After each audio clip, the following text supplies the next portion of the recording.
देखिए, हमारी पार्टी प्रारंभ से स्वर्गीय भीमराव अंबेडकर जी के समाज में दिए गए योगदान को सदैव नमन करती है और इसीलिए जनसंघ के जमाने से लगा करके हमारी पार्टी में सदैव अंबेडकर जी के समाज में उनके द्वारा किए गए योगदान को स्मरण करने के लिए लगातार माननीय प्रधानमंत्री जी, उसके पूर्ववर्ती हमारे तत्कालीन प्रधानमंत्री स्वर्गीय भारत रत्न अटल बिहारी वाजपेयी जी, हमारे अपने विचार परंपरा के आधार पर हर साल उनकी जयंती और उनकी पुण्यतिथि मनाते हैं।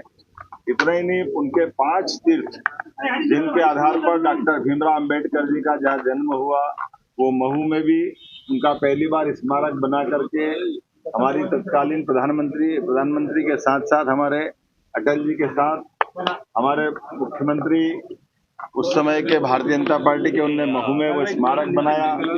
हर साल बड़ा महाकुंभ लगाने का काम भी हमारे अपने अंबेडकर जी के जयंती के अवसर पर करते हैं। मुझे इस बात का संतोष है कि यहाँ ग्वालियर में भी अंबेडकर जी के स्मारक का ये भव्य स्थान है, जिसमें सेकंड चरण का काम का मैं जल्दी भूमि पूजन करने वापस आने वाला हूँ। और कांग्रेस ने सदैव बाबा साहब की आत्मा को दुखाया। जीते जी बाबा साहब के साथ झूठ बोलकर छल किया गया। उनको उनकी योग्यता के हिसाब से मंत्रिमंडल के अंदर तत्कालीन प्रधानमंत्री श्रीमान नेहरू जी ने जवाबदारी नहीं दी और उससे आगे बढ़ते हुए जब वो उनके संविधान के आधार पर चुने हुए चुनाव में आना चाहते थे, तो कांग्रेस ने उनको लगातार चुनाव हराने का प्रयास किया। उनकी पार्टी के जब 2 सदस्य चुनाव जीते और एक ने अपने सीट से इस्तीफा दे करके बाबा साहब के लिए उपचुनाव की स्थिति लाए, तब भी तत्कालीन प्रधानमंत्री ने अंबेडकर जी को वो चुनाव भी हरा करके पूरी ताकत लगा करके अपनी बाबा अंबेडकर साहब की जो मूल विचारधारा है उसके विरोध में कांग्रेस की विचारधारा की स्पष्ट लाइन खींची।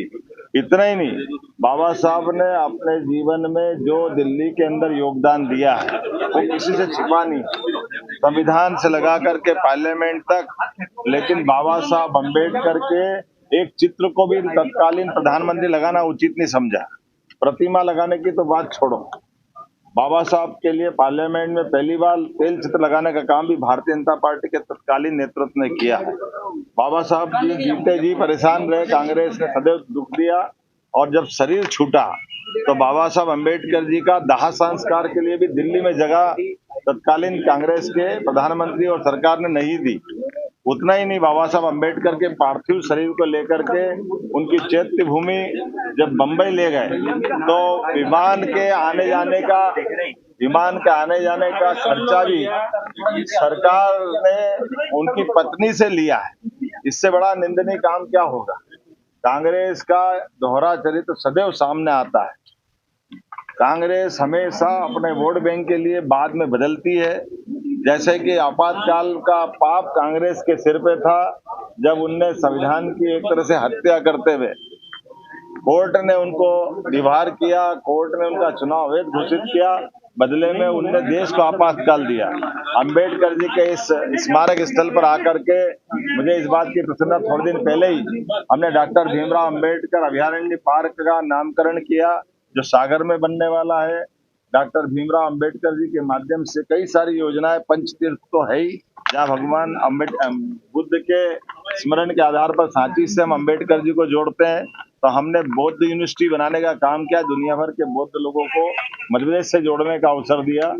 बाबा साहब अंबेडकर के आधार पर बच्चों को, मेधावी विद्यार्थियों को छात्रवृत्ति, उनके पढ़ने की, उनकी कोचिंग की, उनके जीवन में बदलाव की, इसी प्रकार से विश्वविद्यालय डॉक्टर भीमराव अंबेडकर विश्वविद्यालय महू में बाबा साहब के जन्म स्थल पर बनाने का काम भी हमारी सरकार ने किया। एक एक करके इतनी सारी योजना है कि बाबा साहब, और वास्तव में हमने ये बाबा साहब के प्रति उनके समाज को दिए गए योगदान को नमन है। लेकिन कांग्रेस को इससे सीखना चाहिए। नकारात्मक पॉलिटिक्स के आधार पर जिस ढंग से कांग्रेस नाटक करती है, अंबेडकर जी और उनके सारे अनुयायी जानते हैं कि कांग्रेस वोट के लिए कुछ भी कर सकती है। इसलिए कांग्रेस आज घर बैठी हुई है। दिल्ली में तीसरी बार वो घर बैठी, और मध्य प्रदेश में तो 2003-4 के बाद गलती से 1-1.5 साल छोड़ दो तो कांग्रेस इसीलिए घर बैठी कि वोट की राजनीति नहीं चलेगी। जनता की सेवा करते हुए हमारे महापुरुषों के आदर्श का पालन करें। खासकर भीमराव अंबेडकर जी के जो बताए मार्ग में समता मूलक, समाजवादी सभी वर्गों को लेकर के जिस प्रकार से अंबेडकर जी ने अपना जीवन जिया और समाज को प्रेरणा दी है, हम सब मिलकर के इन सारे कामों को स्मरण भी करें और बाकी भी सभी महापुरुषों के साथ हम तो समरसता वाले लोग हैं। इस आधार पर मैं मान के चलता हूँ आज हमारी सरकार जिस प्रकार से काम कर रही है, बहुत जल्दी इसके सेकंड चरण का भूमि पूजन करके उसका काम शुरू करने में 5 तारीख को अगले महीने जुलाई में आ रहा हूँ और उम्मीद करूंगा कि इस कामों को हम बचे हुए काम को भी पूरा करें।